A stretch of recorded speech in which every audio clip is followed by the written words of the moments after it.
So when it comes to our role-playing games, when it comes to anything really, we usually draw inspiration. You see inspiration all over. You see new movies replicating old movies, new shows replicating old shows. But when it comes to our tabletop role-playing games, they are in a very unique space because we can get things from so many different resources. We can borrow from video games, movies, shows, books, plays, whatever it is. We can get inspiration from all over. So my question to you all is, what has been the biggest inspiration for you in your role-playing games? Blanco, let's kick things off. All right. I have so many that it's difficult. I mean, I take inspiration from so many books and stuff. I know a specific dungeon that I've done recently. A lot of it was inspired heavily by the Don't Starve video game, which I am still playing for some reason. So yeah, that's basically a dungeon where like the entire point of it is to try to come up with creative ways to get like food for your party and whatnot. So. Obviously, the whole good berry spell has to have my custom rules attached to that. But yeah, Curse you, just so create many food and books. water. It's interesting though, like you can find weird inspirations in weird places. Do you, does anybody remember the TV show Arrested Development? Oh yeah. So, like the Job character was my inspiration for the Cloak of False Heroism. And that's a magical item that came up with this basically telepathically communicates to the person wearing it and intentionally gives them advice, which will end up killing the person wearing the wearing the cloak. So it's just like the voiceover is like, yeah, listen, we're gonna have to do this now. Now, this is a really good idea. You just need to walk in that door, and it's gonna seem like there's a pit of acid, but that's actually just an illusion. So you're just going to walk directly into the supposed pit of acid, which again is an illusion. It's not going to hurt you at all. And just run as fast as you can, actually, to the other side of the room where the chest is. And that's how you do this room. So you're all set. Thanks. So, yeah. It's an indestructible cloak, and it just hates any humanoids. So basically, it tries to kill anybody who wears it. And its only power really is it's indestructible and it has limited telepathy and limited yeah, it can communicate only with the person wearing the cloak. So yeah, there's inspirations from anywhere pretty much. Alrighty. Hopefully your players don't watch all your favorite TV shows as well. Flutes, where's your inspiration come from? I had a pretty good list as well, so I tried to focus on the ones I've used the most. The one I have to be give the crown for what gives me the most inspiration is the game Horizon Zero Dawn. Have any of you played that game? Mm-hmm. All right, so I ran a whole campaign based on that, and luckily I found someone on Reddit had made a PDF out of all of the robots in that, because basically the premise is post-apocalyptic world, and there's all these like environmental beasts, but they're machines and they're big, and accuracy really matters because you can knock off like certain parts of the machines and use them, and you don't have to take out the whole machine if it's going to kill you. You just have to get like that one part and like take it back for your quest or whatever.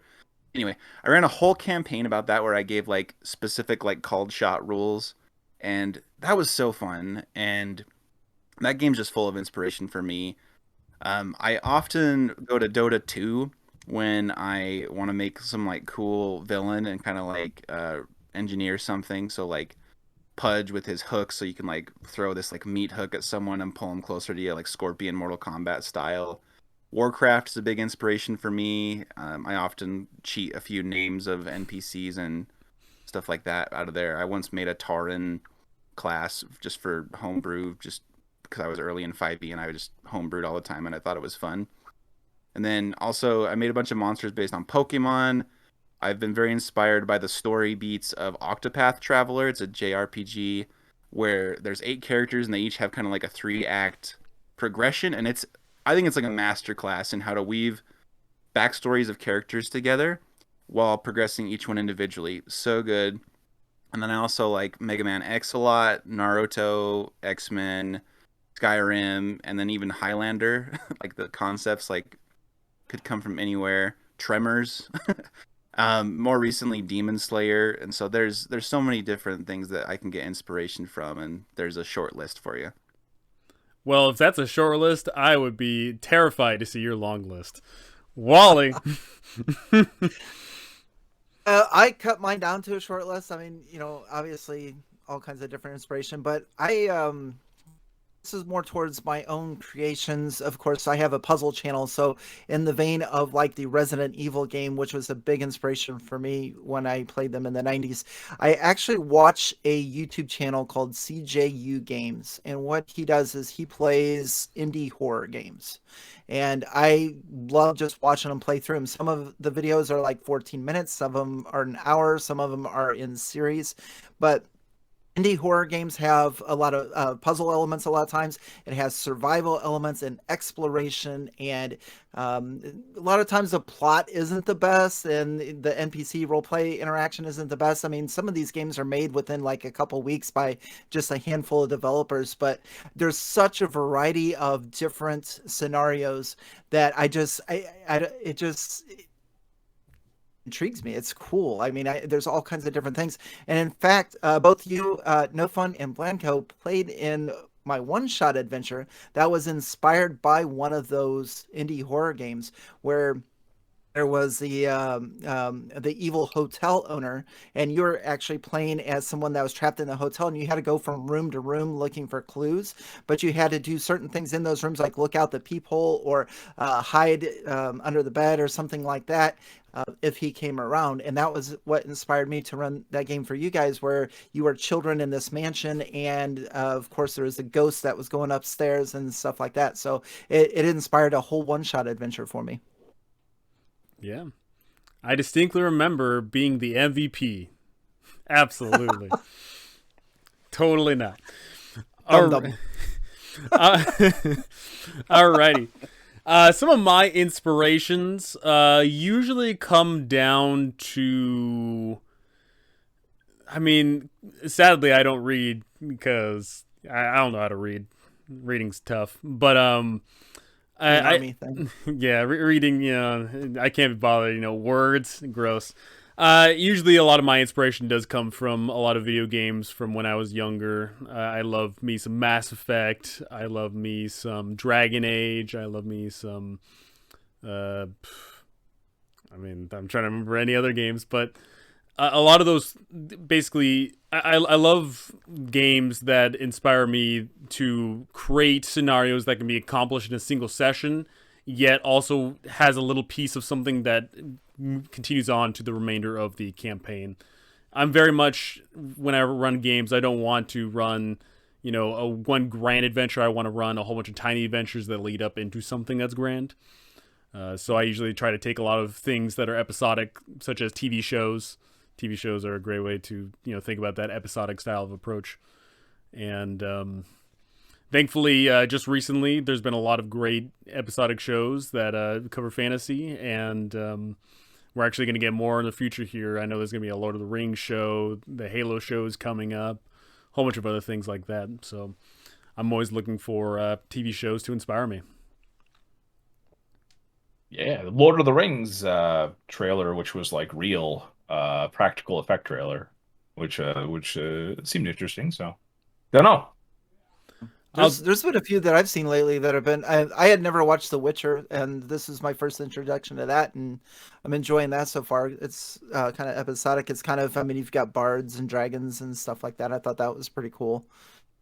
There's a lot of good small series out on your apps and things nowadays. Remember back in the day, it was like you had 600 channels and nothing to watch.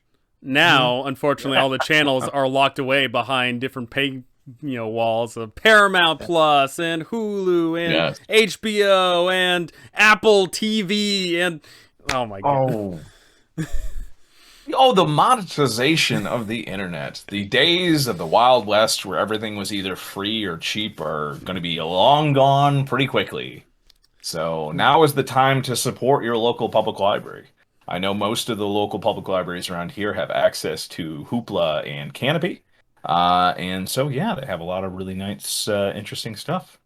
And as I always say, public libraries are great for, like, the Green Knight amazing movie, apparently. I never got a chance to watch it. Checked it out from my library on Blu-ray, and I'm checking out a lot of interesting streaming films over on Canopy and stuff. So check out to see what your library has in terms of streaming services, because I know I am not going to be paying for all these damn things. I got my free months for all of them, and none of them were like, it ain't worth the money. Joke's Especially on the you. prices My coming local up. library just got torn down to be a fast food restaurant. So That's again why you really have to support your local libraries, everybody. and don't support your local fast food restaurant. Alrighty, so that was our inspirations. Where do you draw inspiration from? What shows, TVs, movies, video games, books, other forms of media? Go ahead and tell us all of those things, because I would love to hear it.